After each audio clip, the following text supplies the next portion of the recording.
Namaste and welcome to Storyboard.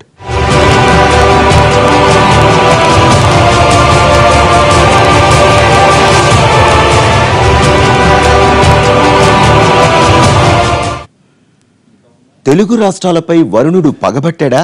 పరిస్థితులు చూస్తుంటే అదే నిజమనిపిస్తోంది. ఈ ఏడాది సీజన్ రాకముందే రీజన్ లేకుండా వచ్చి పలకరించిన వరుణుడు ఆ తర్వాత పూర్తిగా ముఖం చాటేశాడు. వర్ష బీభత్సం ఉత్తరాదిని ముంచెత్తుతుంటే అదే టైంలో తెలుగు రాష్ట్రాల్లో వాతావరణం రెండో ఎండాకాలాన్ని తలపిస్తోంది. వాన చినుకుతో పదునెక్కుతుందని ఆశపడ్డ అన్నదాతలకు తరలిపోతున్న నీలి మేఘాలు నిరాశనే మిగిలిస్తున్నాయి. అదేం విచిత్రమో తెలియదు కానీ ఈ ఏడాది సీజన్ కి వారం ముందుగానే నైరుతి రుతుపవనాలు వచ్చేశాయి.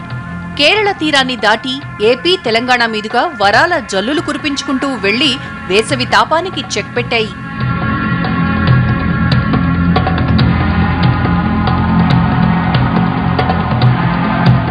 ఈ వానలకు తోడు ఏడాదంతా సాధారణ వర్షపాతాలు ఉంటాయని, ఉత్తరాదికి కాస్తంత తక్కువ వర్షాలు కురిసినా దక్షిణాదిన మాత్రం వరుణుడి కరుణ తగినంతగా ఉంటుందని అటు వాతావరణ శాఖ కూడా చెప్పడంతో అన్నదాతల మొహాల్లో కొత్త కాంతులు పుట్టుకొచ్చాయి.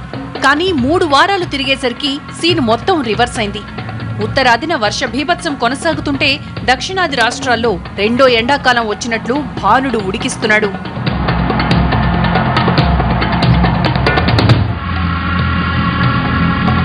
నిజానికి నైరుతి రుతుపవనాలు ఇప్పటికే దేశమంతా వ్యాపించి వర్షిస్తూ ఉండాలి. కానీ ఈ ఏడాది రుతుపవనాలు దేశమంతా విస్తరించినా వర్షాలు మాత్రం అనుకున్నంతగా కురవడం లేదు. వరుణుడు కూడా 2 ప్రాంతాల మీద పక్షపాతం చూపిస్తున్నట్లున్నాడు. ఉత్తరాదిన కుండపోత వర్షాలు కురుస్తుంటే దక్షిణాదిన వాన చుక్క జాడ కూడా కనిపించడం లేదు. ఢిల్లీ, యూపీ, హిమాచల్ ప్రదేశ్, అస్సాం, ఉత్తరాఖండ్తో పాటు మరికొన్ని రాష్ట్రాల్లో వానలు ముంచెత్తుతున్నాయి. అదే టైంలో దక్షిణాదిన మేఘాల జాడే కనిపించడం లేదు. ఇదేదో ఎండాకాలానికి కొనసాగింపుగా వచ్చిన రెండో గ్రీష్మంలా సూర్యుడు మంటెక్కిస్తూనే ఉన్నాడు. జూలై సగం గడిచినా భానుడి భగభగలు మాత్రం తగ్గలేదు. ఇటీవల అల్పపీడన ఫలితంగా అక్కడక్కడా జల్లులు పడ్డా సూర్యుడి వేడికి అక్కడి నీరు కూడా ఆవిరైపోయింది.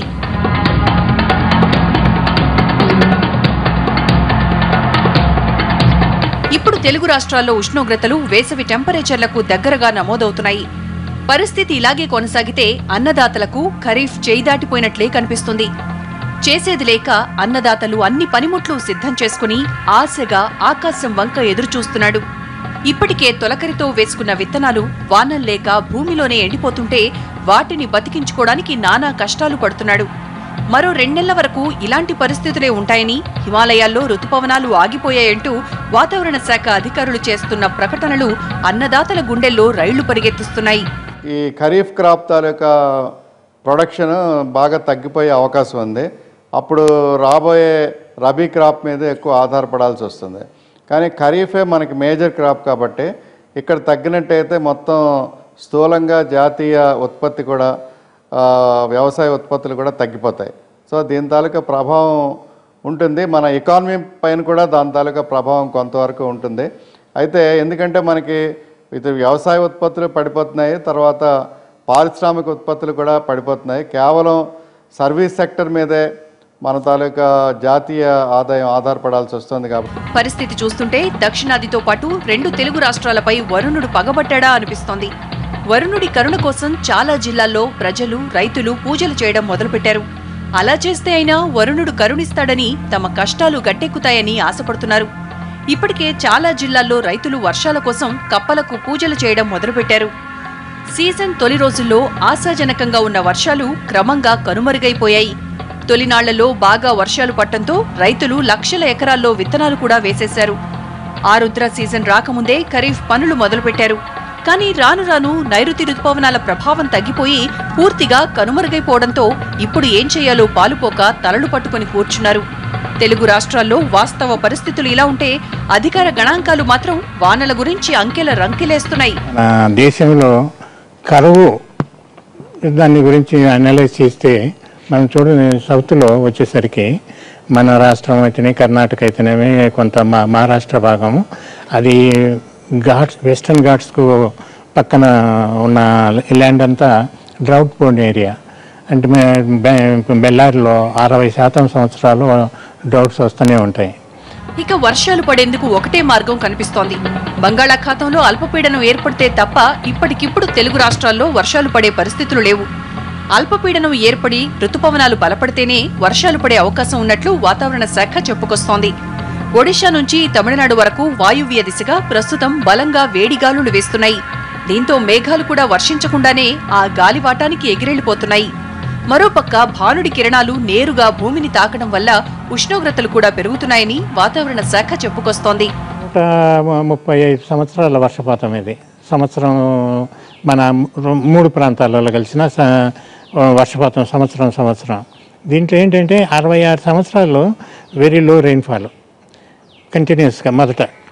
తర్వాత దాంట్లో 24 సంవత్సరాలు డ్రౌట్స్ వస్తే 12 సంవత్సరాలు వరదలు వస్తున్నాయి. మళ్ళీ తర్వాత 66 సంవత్సరాల్లో 24 సంవత్సరాలు వరదలు వస్తే 12 సంవత్సరాలు డ్రౌట్ వచ్చింది. ఇప్పుడు 2001 నుంచి మనం మొదటి దిగుకు వచ్చేసాం. అంటే ఈ 66 సంవత్సరాల ఎక్కువ డ్రౌట్స్ వచ్చే పీరియడ్లోకి వచ్చేసినాం. ఆ పీరియడ్లో ఇప్పుడు 2001 నుంచి మొదలైంది, వెళ్ళిపోతున్నాం. అంటే అందుకనే మనకు ఫ్రీక్వెంట్గా డ్రై కండిషన్స్ వస్తున్నాయి. ఓ పక్క రుతుపవనాలు బలహీనపడటం వల్ల పొడిగాలులు వీస్తాయని, దీనివల్ల నేల పొడిబారటమే కాదు అందులో ఉన్న తేమ కూడా తగ్గిపోతుందని, దీనివల్ల ఉక్కపోత, ఉష్ణోగ్రతలు కూడా పెరుగుతాయని వాతావరణ శాఖ చెప్పుకొస్తోంది.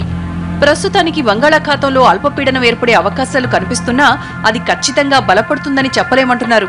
ఒకవేళ బలపడ్డా దాని ప్రభావం దక్షిణాది మీద ఉంటుందా, లేక ఒడిషా మీదుగా ఈశాన్య భారతానికి పరిమితమైపోతుందా అన్నది శాస్త్రవేత్తలు అంచనా వేయలేకపోతున్నారు. స్టోరీ బోర్డులో ఇప్పుడు మరో షార్ట్ బ్రేక్ తీసుకుందాం.